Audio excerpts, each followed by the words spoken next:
पिछले काफ़ी दिन से बारिशें हो रही थी। उसकी वजह से बकरियां भी सूखी घास पर गुजारा कर रही थी। अब वो इतने दिन अच्छी खुराक ना मिलने की वजह से सभी बहुत कमज़ोर हो गई थी।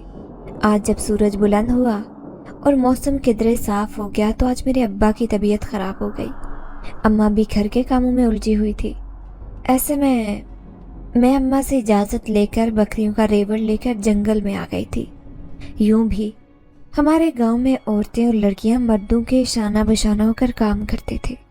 कभी किसी ने ऐसे कामों में शर्म महसूस नहीं की। मैं तो अक्सर ही अब्बा के साथ कभी खेतों में काम करने के लिए जाती थी तो कभी बकरियों का रेवड़ लेकर जंगल में निकल आते। मुझे उस जंगल में तन्हाई में बैठकर अपनी ज़िंदगी के बारे में सोचना बहुत अच्छा लगता था। इसके साथ साथ मुझे तो बचपन से तस्वीरें बनाने का भी बहुत शौक था। हमारे गांव में प्राइमरी तक स्कूल था। प्राइमरी तक मैंने तालीम हासिल की थी। उसके बाद चाहने के बावजूद भी मैं मज़ीद पढ़ाई करने के लिए शहर में नहीं जा सकी। अम्मा अब्बा से जब मैंने पढ़ने की ख्वाहिश का इजहार किया तो अब्बा तो चुप रह गए। वो अपनी गुर्बत की वजह से मजबूर हो गए थे, वरना अगर उनके बस में होता तो वो अपनी लाडली बेटी की इस ख्वाहिश को कभी रद्द न करते। जबकि अम्मा ये सुनते ही अपना गाल पीटने लगी थी। वो कहने लगी, क्या खुदा का खौफ करो तुम, पढ़ने लिखने की बातें कर रही हो। हमारे ख़ानदान में कभी किसी लड़की ने 5वीं जमात से आगे पढ़ाई करने का नाम भी नहीं लिया। लड़कियां सीना पुराना करती हैं, कुरान पाक पढ़ती हैं और घर के काम काज करती हैं। बस यही उनकी ज़िंदगी है, उनकी कुल कायनात है। और तुम सबसे अलग ही बातें करती हो।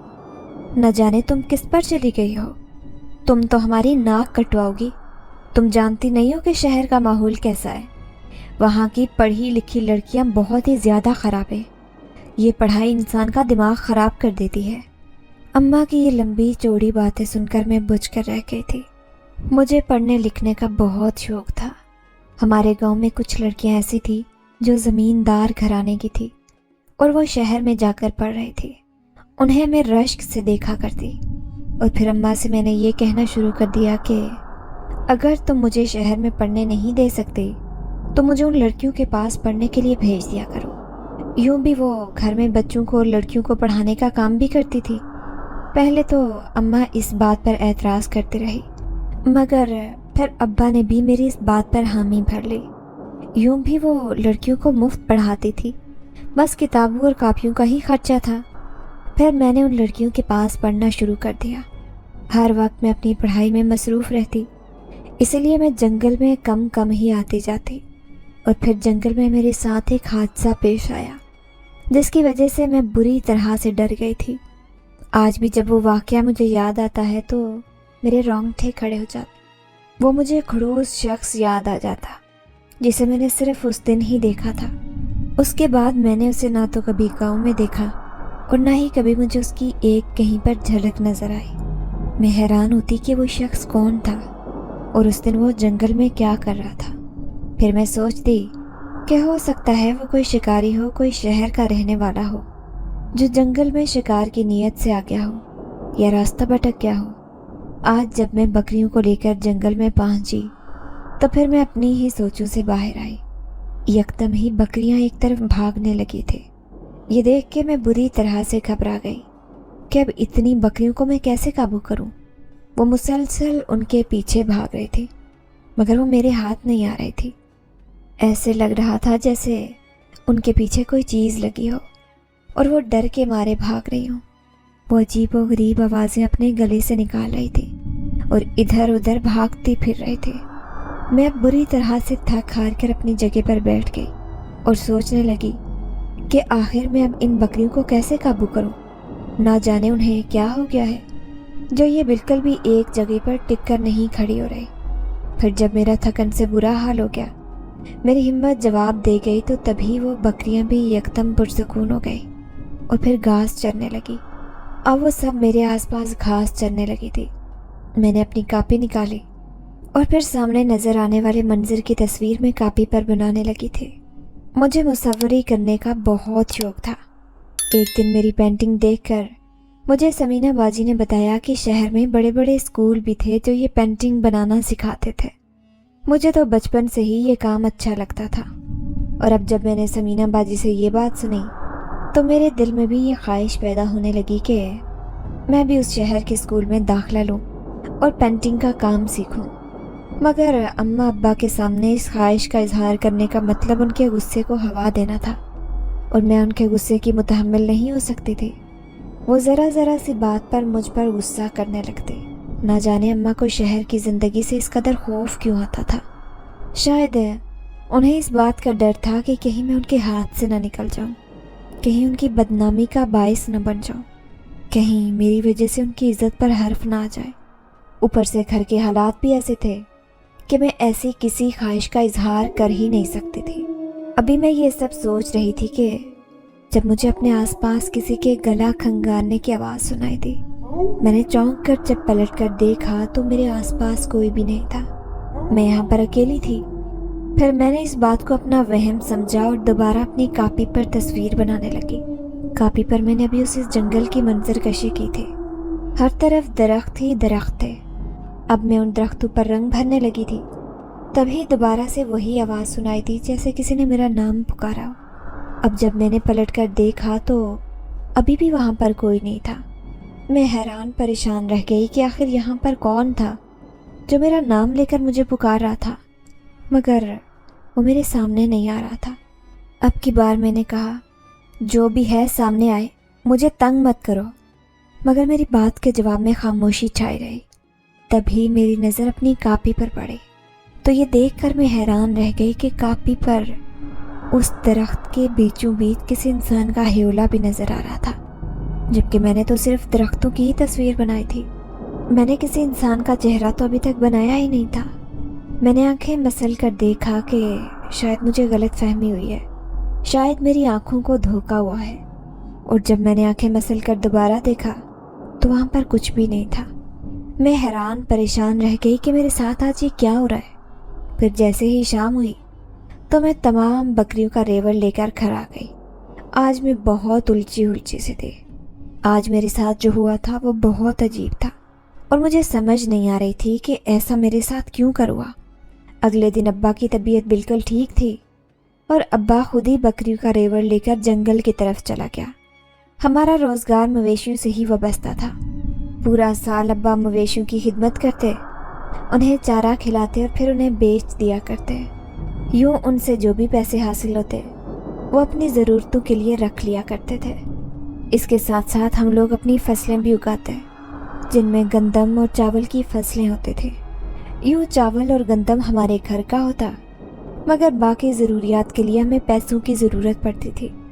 मुझे जब छोटी छोटी ख्वाहिशों के लिए तरसना पड़ता, छोटी छोटी ज़रूरतों के लिए जब मुझे मुनासिब वक्त का इंतज़ार करना पड़ता, तो मेरा दिल दुख से भर जाता था और मैं सोचने लगती कि आखिर ऐसा क्यों है। हमारी ज़िंदगी इन लोगों की तरह आसान क्यों नहीं है, जिनके मुंह से निकलने से पहले ही उनकी बात पूरी हो जाती है। अब मुझे समीना बाजी का घर याद आता। उनका घर बहुत बड़ा था और वह अपने घर भर की बहुत लाडली थी। वो तो शहर से भी पढ़ रही थी और इसके साथ साथ वो इस कदर अच्छे अच्छे कपड़े पहनती कि मैं उन्हें रश्क से देखती रह जाती और मैं सोचती कि काश मेरी ज़िंदगी भी ऐसी होती। मगर मेरे माँ बाप गरीब थे, वो मुझे ऐसी ज़िंदगी देने के बारे में तसव्वुर भी नहीं कर सकते थे।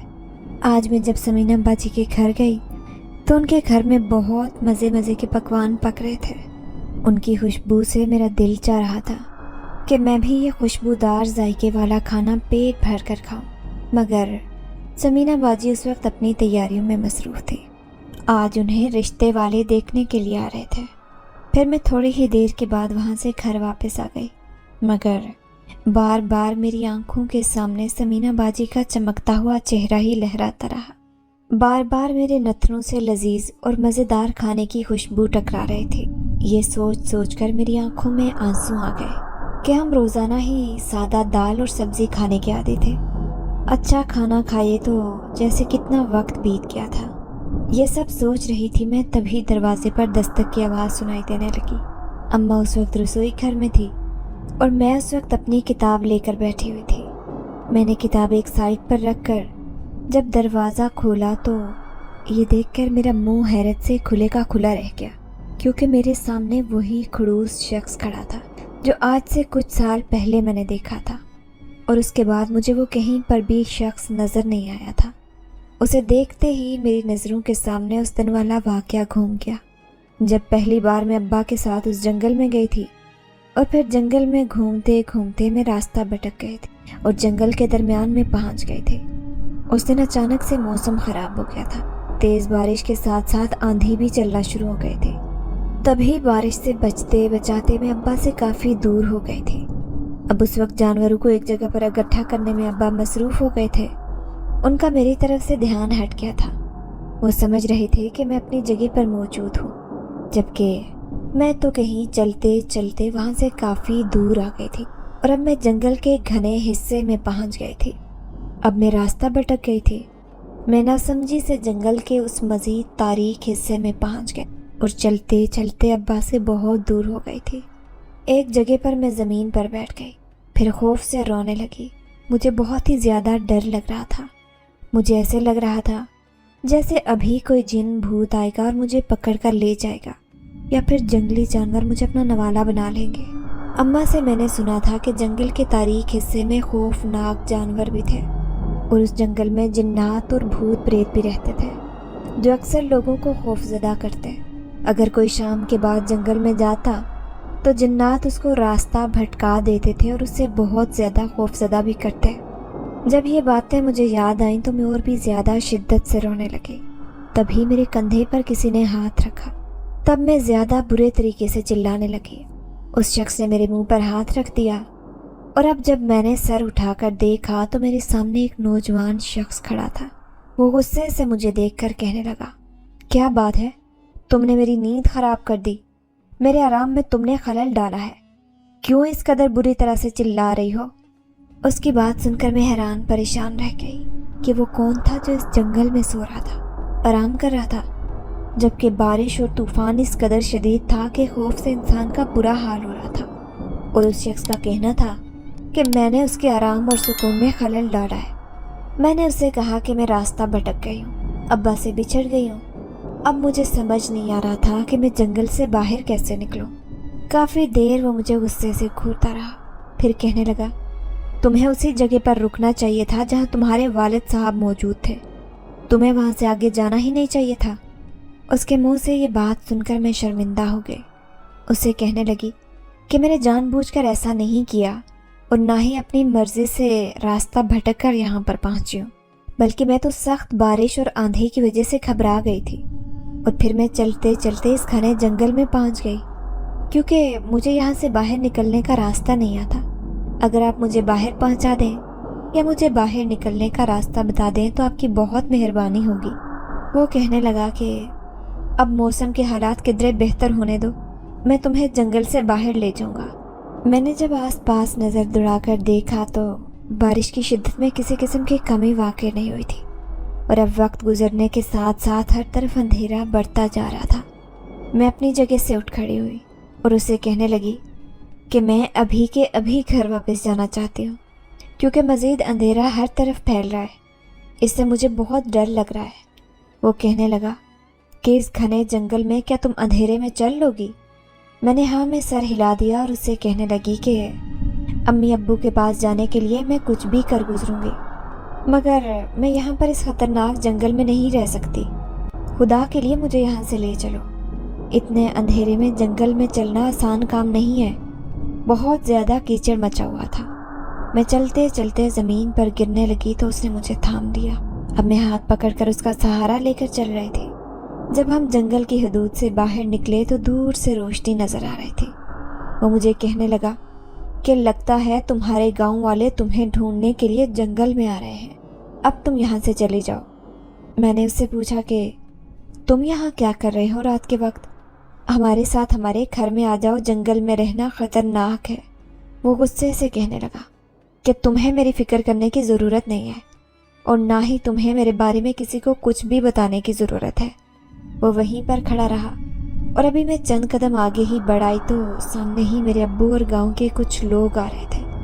ابو نے مجھے دیکھ کر خود سے لپٹا لیا، مجھے کہنے لگے تم اچانک کہاں غائب ہو گئی تھی؟ जब मैंने जानवरों से तवज्जो हटाकर देखी तो तुम वहाँ पर मौजूद नहीं थी। तुमने ऐसा क्यों किया? आज के बाद दोबारा कभी ऐसा मत करना। तुम्हारी जैसी छोटी बच्चियों के लिए तो ये जंगल बहुत ख़तरनाक हो सकता है। अब्बू को मैंने कहा कि उस शख्स ने मेरी बहुत मदद की है और उसी की वजह से ही मैं जंगल से बचकर निकली हूँ। अब जब मैंने पलट कर देखा तो मेरे पीछे कोई भी नहीं था। मैं हैरान परेशान घर वापस आ गई थी। उसके बाद मैंने उस शख्स को कहीं पर भी नहीं देखा। न जाने क्यों वो मेरे जहन पर मुसल्लत होकर रह गया था। शायद उसकी वजह ये थी कि ज़िंदगी में पहली बार किसी मुश्किल में गिरफ्तार हुई थी और उसने मेरी मुश्किल में मदद की थी। यही वजह थी कि वो मेरे जहन के नक्शे पर किसी अनमिन्ट याद की तरह नक्श होकर रह गया था। अब मैं उसको दूसरी बार आज देख रही थी। उसने मेरी आंखों के सामने आकर चुटकी बजाई तो मैं ख्यालों की दुनिया से वापस आई। मुझे कहने लगा कि ये खाने की ट्रे तुम्हारे लिए समीना बाजी ने भेजी है।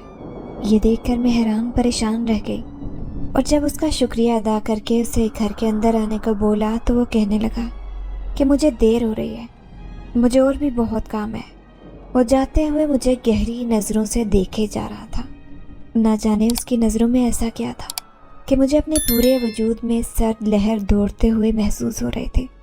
अब जब मैंने दरवाज़ा बंद कर दिया और रसोई घर में आई तो ट्रे से कपड़ा हटाकर देखा तो उसमें बहुत मज़े मज़े के खाने थे। अम्मा को मैंने बताया कि ये खाना समीना बाजी के घर से आया है। मैं तो उस खाने पर टूट पड़ी थी क्योंकि मैंने इतने टाइम के बाद इतना लजीज खाना खाया था।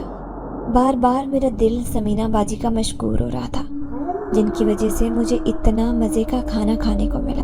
अम्मा ने जब मेरी ये हालत देखी तो मुझे कहने लगी कि हर हाल में इंसान को खुदा का शुक्र अदा करना चाहिए।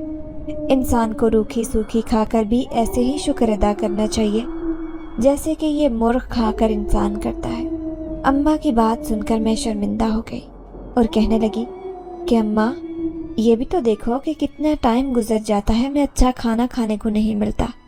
हमेशा की तरह अम्मा को मेरी बात सुनकर गुस्सा आ गया।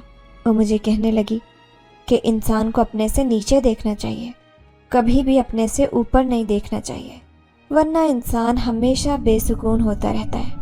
अगर अल्लाह ने इंसान को किसी नेमत में किसी से कम रखा है तो बहुत सी नेमतें उसको ऐसी दी होंगी जिनके लिए हज़ारों लाखों लोग तरस रहे होंगे और उनमें से सबसे बड़ी नेमत इंसान की तंदुरुस्ती और सेहत है। ये सब सुनकर मैं जी भर कर शर्मिंदा हुई और फिर कुछ दिन के बाद जब मैं ये बर्तन उठाकर समीना बाजी के घर में गई तो उनकी बात सुनकर मैं हैरान परेशान रह गई। वो कहने लगी कि मैंने तो तुम्हारे लिए कोई खाना नहीं भेजा और ये बर्तन तो हमारे नहीं है, हो सकता है ये किसी और के घर से आए हों, तुम्हें समझने में कोई गलत फहमी हुई हो। उनकी बात सुनकर मैं हैरान रह गई। हमारे घर में भला किसने खाना भिजवाना था? उस मुलाजिम ने आपका ही नाम लिया था। तभी समीना बाजी कहने लगी कि कौन सा मुलाजिम था, और इस बात पर मैं खामोश हो गई। उन्हें कहने लगी कि मैं उसका नाम नहीं जानती, बल्कि मैंने उसे कभी कहीं नहीं देखा। समीना बाजी कहने लगी कि बस फिर ठीक है, ये खाना किसी और ने भेजा होगा। अब तुम जाते हुए ये बर्तन अपने साथ ले जाओ क्योंकि हमारे ये किसी काम के नहीं हैं। फिर मैं उनसे इधर उधर की बातें करने के बाद अपने घर वापस आ गई थी। समीना बाजी की शादी हो रही थी और चंद दिन में ही वो रुखसत होकर अपने ससुराल में जा रही थी। उनकी चट मंगनी और पट ब्याह वाला मामला हुआ था क्योंकि उनके शोहर को पाकिस्तान से बाहर जाना था। ये सुनकर मुझे उन पर रश्क आने लगा। वो माँ बाप के घर में भी ऐशो इशरत से रहीं और अब ससुराल भी उन्हें बहुत अच्छा और अमीर मिलने वाला था।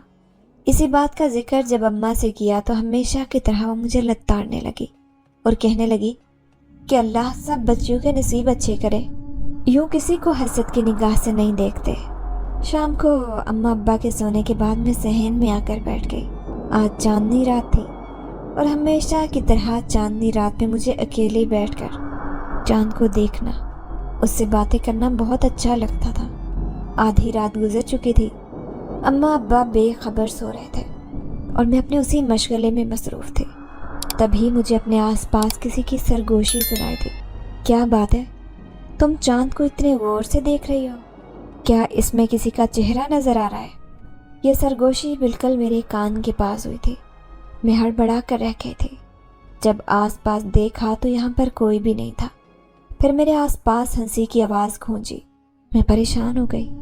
दिल ही दिल में मुझे डर भी लगने लगा था। मेरे आसपास तो कोई भी नहीं था, मुझे नज़र कोई भी नहीं आ रहा था, मगर मुझे किसी की मौजूदगी महसूस हो रही थी, किसी की आवाज़ सुनाई दे रही थी। अब मैं घबराकर अपने कमरे में चली गई, बिस्तर पर लेटकर सोने की कोशिश करने लगी, मगर शायद आज मेरी किस्मत में पुरसुकून नींद नहीं लिखे थे। जैसे ही मैंने चादर खोलकर अपने ऊपर ओढ़ी तो चादर खींचकर किसी ने दूर फेंक दी और फिर से वही आवाज़ सुनाई दी कि आज चांदनी रात में तुम मेरे साथ बातें करो, तुम चांद को देखो और मैं तुम्हें देखते हुए ये रात बिता दूंगा। मैं बुरी तरह से चीखने चिल्लाने लगी। मुझे सख्त डर लग रहा था, ये सोचकर कि ये आवाज़ किसकी थी, मेरे पास कौन था। मेरी चीखों की आवाज़ सुनकर मेरे अब्बा मेरे कमरे में आ गए। अम्मा ने कमरे की रोशनी जला दी। मुझे कहने लगी, क्या हुआ है, क्यों तुम शोर मचा रही हो? अम्मा अब्बा को देखकर मैं सटपटा गई थी। अब अब्बा की मौजूदगी में अम्मा को क्या बताती कि मुझे किसी जवान लड़के की मौजूदगी का एहसास हो रहा है। ये सोचकर ही मैं शर्म से पानी पानी हो गई थी। अम्मा को कहने लगी कि मैं ख्वाब में डर गई थी, मुझे डर लग रहा है, इसलिए मैं आज आपके साथ सोना चाहती हूँ। अब्बा तो मेरी बात सुनकर हंस पड़े और कहने लगे कि मेरी बेटी सच में झल्ली हो गई है। अम्मा फिर मेरे पास आकर लेट गई और कहने लगी कि कितनी बार कहा है कि नमाज वक्त पर अदा किया करो और सोते वक्त आयतुल कुर्सी और कुरानी आयात का एहतमाम किया करो, वरना शैतान ऐसे ही इंसान के दिल में वसवसे डालता रहता है, वो इंसान को परेशान करता रहता है। अम्मा की बातों को मैं गौर से सुन रही थी। फिर अम्मा के साथ लिपटे हुए मैं बिलाखिर नींद की वादियों में खो गई थी, मगर आखिरी ख्याल मुझे उसी आवाज़ का आया था कि वो आवाज़ किसकी थी और बोलने वाला मुझे नज़र क्यों नहीं आ रहा था। क्या वो कोई जिन था? ये सब सोचते सोचते मैं सो गई थी। अब अक्सर ही मुझे वो आवाज़ सुनाई देने लगी थी। मैं जब भी अकेली होती तो मुझे अपने कान के पास सरगोशी सुनाई देती। मैं हड़बड़ा कर उठ बैठती। कभी कभी मैं बुरी तरह से बौखला जाती और शर्म के मारे मैं ये बात अम्मा को भी नहीं बता पा रही थी। अब जब अम्मा भी मुझे यूं बौखलाए हुए अंदाज में देखती तो कहने लगती, क्या हुआ है तुम्हें, सब ठीक तो है? और मैं अम्मा को टाल दिया करती। कभी बर्तन धोते हुए टूंटी खुद ब खुद खुल जाती, कभी खाना बनाते हुए आग खुद ब खुद बुझ जाया करते और कभी खुद ब खुद जलने लगते। और सबसे हैरानकुन बात ये थी कि जो भी मुझे खाना खाने का दिल करता या जो चीज़ मुझे अच्छी लग रही होती वो चीज़ मेरे पास आ जाती। मैं जिस चीज़ की भी फरमाइश करती वो चीज़ मेरे सामने हाजिर हो जाती और मैं ये सोचकर हैरान रह जाती कि वो कौन है जो मेरी हर फरमाइश को पूरा कर रहा है। कितने दिन हो गए थे मैंने कोई तस्वीर नहीं बनाई थी। मैं ज़हनी तौर पर उलझी हुई थी। इस वजह से मेरा ये मशगला भी तकरीबन ख़त्म होकर रह गया था। अब जब मैं तस्वीर बनाने लगी तो यकदम कापी पर एक अजनबी शख्स का स्केच बन गया था। अब जब मैंने गौर से देखा तो ये वही चेहरा था जो उस दिन मैंने जंगल में देखा था और दूसरी बार जिसे मैंने अपने दरवाजे पर देखा था। मैं हैरान रह गई कि ये स्केच तो मैंने नहीं बनाया, तो ये खुद ब खुद मेरी पूरी कापी पर हर सफ़े पर यही स्केच कैसे बन गया। मैं जितना सोचती जा रही थी उतना उलझती जा रही थी। मुझे ये भी डर था कि अगर अम्मा ने ये कापी देख ली तो मुझ पर गुस्सा करेंगी कि ये मैं किसका स्केच बना रही हूँ। अभी मैं ये सोच ही रही थी कि अम्मा मेरे पास आ गई, मेरे हाथ से कापी छीन कर कहने लगी कि तुम क्या हर वक्त फजूल चीज़ें बनाती रहती हो, ज़रा बताओ मुझे, तुमसे इतना नहीं होता कि घर के कामों में तुम मेरी मदद करवा दो। हर वक्त तुम पेंसिल कापी लेकर ये फालतू के काम करती रहती हो, इधर दिखाओ तो क्या बना रही हो। अब मेरा खौफ के मारे बुरा हाल था। अम्मा अगर ये सब देख लेती तो वो मुझ पर गुस्सा करती और मुझे अम्मा के गुस्से से बहुत डर लगता था। मगर अम्मा ने मुझे कुछ भी कहे बगैर कापी मेरे हवाले कर दी और कहने लगी कि फ़ौरन से ये फजूल काम छोड़कर बाहर आओ और खाना बनाने में मेरी मदद करो। आज कुछ मेहमानों ने घर आना है, इसलिए आज खाने पर एहतमाम होगा। अम्मा की बात सुनकर मैं हैरान रह गई। भला हमारे घर में किसने आना था और खाने पर एहतमाम कैसा? अम्मा के जाने के बाद जब मैंने कापी खोल कर देखा तो ये देखकर मेरा मुंह फिर से हैरत से खुले का खुला रह गया, क्योंकि पूरी कापी के सफ़े बिल्कुल कोरे थे उस पर किसी किस्म का कोई स्केच नहीं बना था।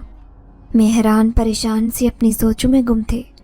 तभी अम्मा दोबारा से कमरे में आई और मुझे गुस्से से कहने लगी कि तुम तो बिल्कुल ही बावली हो गई हो, इसीलिए मैं तुम्हारे बाप से कहती थी कि तुम्हें ज़्यादा डील ना दे, तुम्हें ज़्यादा पढ़ने लिखने ना दे, वरना ये लड़कियां पागल हो जाती हैं और अपने आप में ही नहीं रहती। तभी मैं लड़कियों की पढ़ाई के ख़िलाफ़ हूँ। अब अम्मा की बातों से तंग आकर मैं फ़ौरन से रसोई घर में आ गई और जब देखा तो आज एक तरफ अम्मा ने चावल पकाने के लिए रखे थे, दूसरी तरफ वो गोश्त बना रही थी। मैं ये देखकर हैरान रह गई। अम्मा से कहने लगी, आज कौन आ रहा है? तभी वो कहने लगी कि तुम्हारे अब्बू के दूर के रिश्तेदार हैं, वो हमारे घर में आज रहने के लिए आ रहे हैं। तुम्हारे अब्बू का कहना है कि उन्होंने तुम्हारे लिए हाथ मांगने यहाँ आना है, इसीलिए मैं चाहती हूँ कि अपनी तरफ से किसी चीज़ में कमी ना होने दे और तुम भी ज़रा अच्छे से कपड़े पहनकर अपना हुलिया दुरुस्त कर लेना। ये बात कहते हुए अम्मा नज़रें चुरा गई थी, क्योंकि वो हमेशा मुझे सादगी से रहने का दर्स देती थी। अगर कभी मैं आंखों में काजल लगा लेती तो अम्मा को सख्त गुस्सा आता और वो मुझे कहती कि शरीफ लड़कियां यूं बनाव सिंगार करके घर में नहीं रहती, तुम हमारा नाक कटवाओगी। लोग क्या कहेंगे कि हमने बेटी को बिल्कुल ही हाथ से निकाल दिया है, हमारी बेटी हमारी कोई बात नहीं सुनती। और अब अम्मा खुद ही मुझे अपना हुलिया बेहतर करने को कह रही थी, जबकि मैं रिश्ते की बात सुनकर किधरे परेशान हो गई थी। सोचने लगी कि वो जाने कौन लोग थे और कैसे होंगे, और अम्मा और अब्बा दोनों ही अपने ख़ानदान में अकलौते थे। ना तो मेरे ननिहाल में कोई रिश्तेदार था और ना ही ददयाल में, मगर मुझे इस बात पर यकीन था कि अब्बा के रिश्तेदार भी यकीनन अब्बा की तरह गरीब गुरबा ही होंगे। अगर उन्होंने मुझे पसंद कर लिया और मेरी वहाँ पर शादी भी हो गई तो यकीनन वहाँ पर मेरी ज़िंदगी इस ज़िंदगी से मुख्तलिफ नहीं होगी। यही सोचकर मैं मुंह बिसोरते हुए अपने कमरे में आ गई। फिर कपड़े बदलने के बाद जब मैंने टूटे हुए आईने में देखते हुए आंखों में सुरमा डाला तो तभी मेरे कान में वही सरगोशी की आवाज़ सुनाई थी कि तुम आज बहुत ही ज़्यादा खूबसूरत लग रहे हो। तुम्हें देखकर दिल कह रहा है कि तुम्हें सारी दुनिया से चुरा लूं। मेरे हाथ से सुरमादानी छूटकर नीचे गिर गए थे। अम्मा की मुझ पर नज़र पड़ी तो वो अपना सर पीट कर रह गई। क्या हो गया है लड़की, तुम तो बिल्कुल ही बावली हो गई हो। सुरमादानी तुमने नीचे फेंक दी, मेरा सारा सुरमा तुमने ज़ाया कर दिया। तुम्हारा ध्यान कहाँ होता है? अम्मा गुस्से से बोल रही थी और मैं हैरत की बुत बनी वहीं पर खड़ी की खड़ी रह गई, क्योंकि मैंने शीशे में वो शबीह देख ली थी। वो नज़र आने वाली शबीह किसी और की नहीं बल्कि उसी शख्स की थी जो मैंने दरवाजे के बाहर देखा था। मगर जैसे ही मैंने उसे पलट कर देखा तो वो शीशे में नज़र आने वाला एक्स अचानक से गायब हो गया था और मेरे पीछे कोई शख्स भी मौजूद नहीं था। मैं हैरान परेशान से अपने कमरे में आकर बैठ गई और सोचने लगी कि मेरे साथ कहीं ये कोई पुरस्कार मामला तो नहीं चल पड़ा। ये सोचते ही मुझे जिन्नात के हवाले से सुने सुनाए हुए और देखे हुए वाक़यात याद आने लगे। 2-3 लड़कियां गांव में ऐसी थीं जिन्हें दौरे पड़ते थे और उनके मुंह से अजीब मर्दाना किस्म की आवाज़ें निकलती। कितने ही आमिलों पीरों फ़कीरों को उन्हें दिखाने के लिए घर ले जाया गया, मगर कोई भी उनका इलाज नहीं कर सका और फिर वो माँ बाप के घर में ही बूढ़ी हो गई थी। एक की तो मौत वाक़ई हो गई थी, जबकि दूसरी अभी भी बुरे हालों में ज़िंदगी गुजार रही थी। उसे अपने भाई के बच्चे और भावज अपने ऊपर बोझ समझते थे और बात बात पर यही जिताते कि ये औरत उनके लिए मुसीबत बनकर रह गई है और उनकी ज़िंदगी उस औरत की वजह से बहुत मुश्किल हो गई है। जब मैंने उस औरत को देखा तो मुझे उस पर तरस आ गया था। अभी मेरे जहन में बार बार उसी की शबीह लहरा रहे थे और मैं खौफ से थर थर कांप रही थी। अगर मुझ पर भी जिन्न आशिक हो गया और उसने मेरी किसी जगह पर शादी न होने दी तो मेरा क्या होगा? मेरा तो कोई बहन भाई भी नहीं था। मेरे माँ बाप तो मुझसे बहुत प्यार करते थे। अगर मुझे भी कुछ हो गया तो वो दोनों जीते जी मर जाएंगे। ये सोचकर मैं कांप कर रह गई। अब मैंने फैसला कर लिया था कि मुझे अम्मा से इस बारे में बात कर लेनी चाहिए, ताकि अगर मेरे साथ ऐसा कोई भी मामला है तो मैं वक्त पर ही उससे जान छुड़वा लूँ। ऐसा ना हो कि वक्त गुजरने के बाद पछतावा मुकद्दर बन जाए और मेरे हाथ कुछ ना आए। शाम को जब लोग घर मुझे देखने आए तो उन्हें देखकर मैं हैरान रह गई। वो एक पढ़ी लिखी औरत थी और उनके साथ एक मर्द भी था और साथ एक मेरी उम्र की लड़की भी थी। वो बहुत खूबसूरत सी गोरी चिट्टी और फैशनी सी लड़की थी। मैंने उतनी खूबसूरत लड़की अपनी पूरी ज़िंदगी में नहीं देखी थी। उन लोगों को भी मैं पसंद आई थी। मेरी सादगी भरी मासूमियत के वो लोग कायल हो गए थे। वो लड़की भी बात बात पर अपने भाई की तारीफ़ करती और कहती कि मेरे भाई तो खुद यहाँ आकर आपको देखना चाहते थे, मगर अम्मी अब्बू ने कह दिया कि गांव का माहौल ऐसा नहीं है, वो अब आपको शादी के बाद ही देख सकते हैं। उसकी बातें सुनकर मैंने शर्मा कर सर झुका लिया था, मगर मेरे दिल में कहीं ना कहीं खौफ बैठा हुआ था कि हो सकता है कि वो जिन मेरी शादी ना होने दे, वो मेरी ज़िंदगी बर्बाद कर दे। और अगर ऐसा हो गया तो क्या मैं सारी ज़िंदगी खुशियों को तरसते हुए इस घर में गुजार दूंगी। ये सोच कर ही मैं काम कर रह जाती। जाते जाते उन लोगों ने मेरे माँ बाप को रिश्ते का इंदिया दिया था। मेरे अम्मी अब्बू बहुत खुश थे। फिर मुझे मालूम हुआ कि वो लोग शहर में रहते थे और अच्छे खाते पीते घराने के लोग थे। उनके 2 बेटे थे और बड़े बेटे की शादी उन्होंने ख़ानदान से बाहर की थी। घर में आते ही वो अपने शौहर को लेकर अलग हो गई थी। इसीलिए वो लोग चाहते थे कि दूसरे बेटे की शादी वो ख़ानदान में करें, ताकि वो लड़की उनके साथ उसी घर में एडजस्ट होकर रहे। इसीलिए उनका ध्यान मेरी तरफ चला गया था। कई साल पहले उन्होंने मुझे ख़ानदान की एक शादी में देखा था।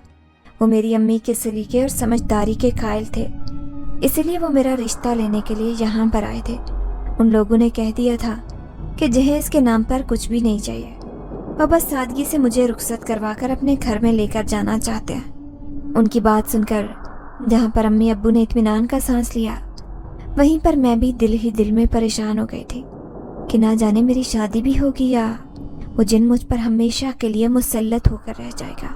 वो बार बार मुझे अपनी मौजूदगी का एहसास दिलाता, मेरे कान में अपनी गंभीर आवाज़ में सरगोशी करता और मेरे सीधे कामों को उल्टा कर देता।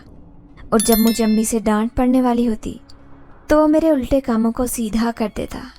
कभी कभी तो वो मुझे इस कदर परेशान करता कि मैं दोनों हाथों में अपना चेहरा छुपाकर रो पड़ती।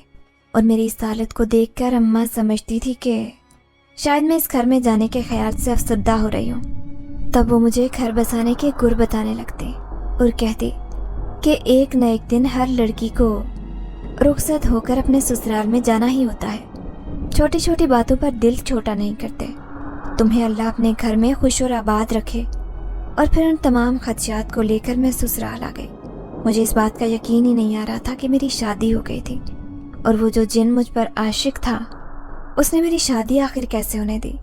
मैंने तो आज तक यही देखा था कि जिन्नात किसी इंसान के पीछे पड़ जाएं तो वो सारी ज़िंदगी उस पर मुसल्लत होकर रहते हैं, उसे तंग करते हैं और उसकी कभी भी शादी नहीं होने देते। मगर मेरे साथ मामला उलट हुआ था। शादी के बाद जब मैं रुखसत होकर ससुराल आई तो ससुराल का माहौल बहुत अच्छा था।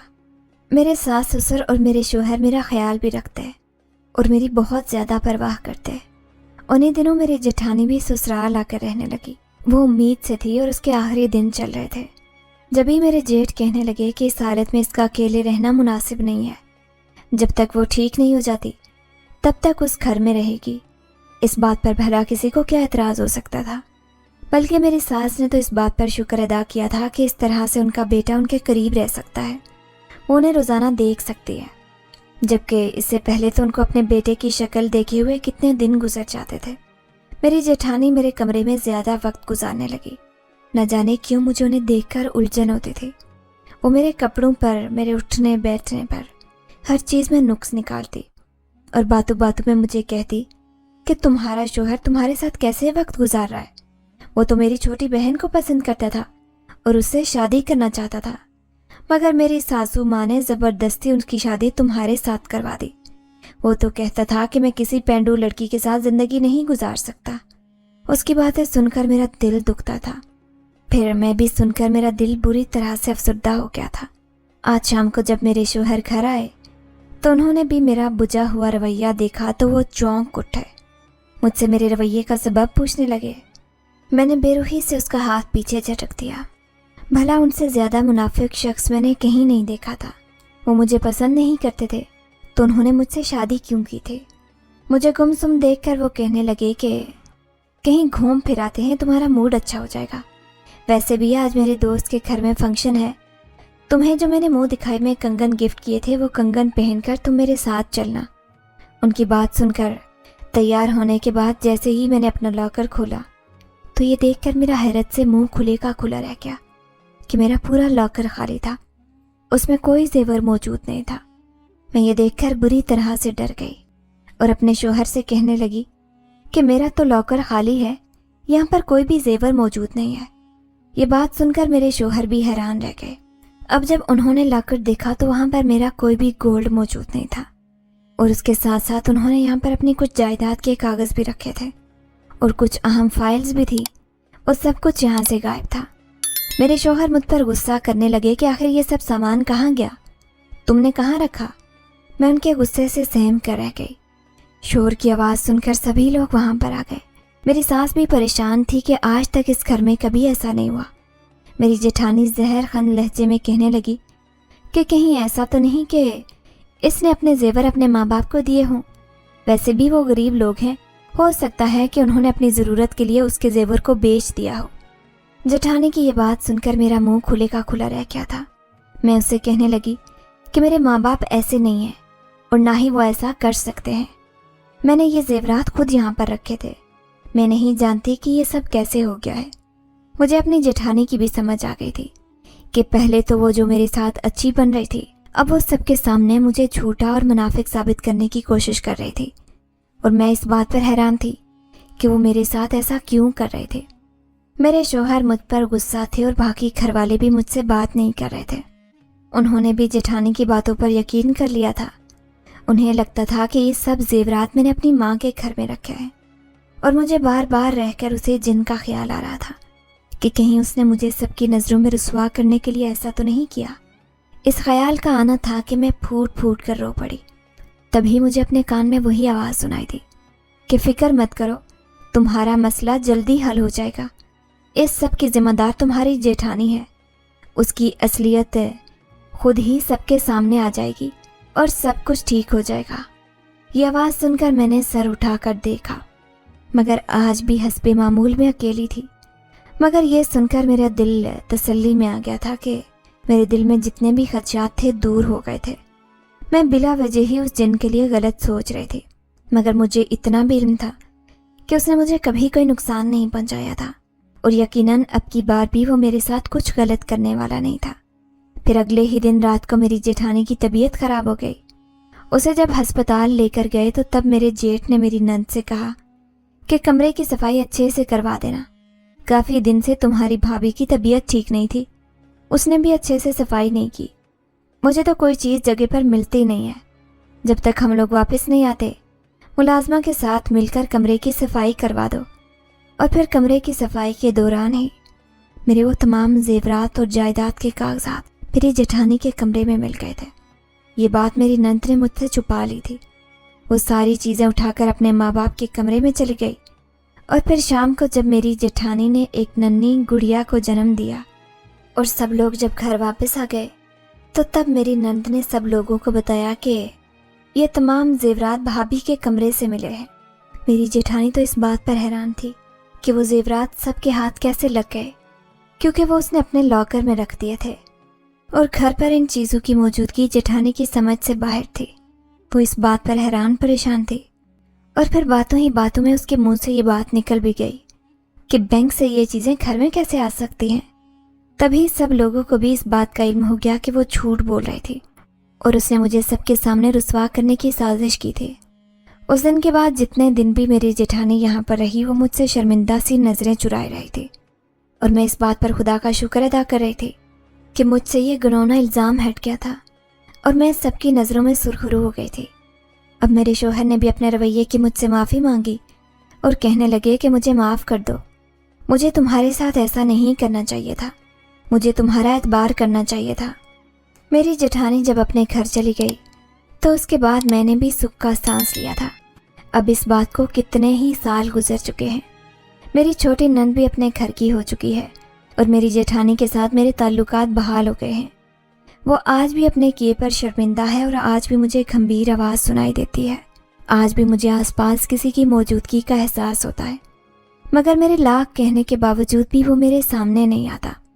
میری زندگی میں وہ سب کچھ حاصل ہو گیا تھا جس کے بارے میں نے کبھی سوچا تھا۔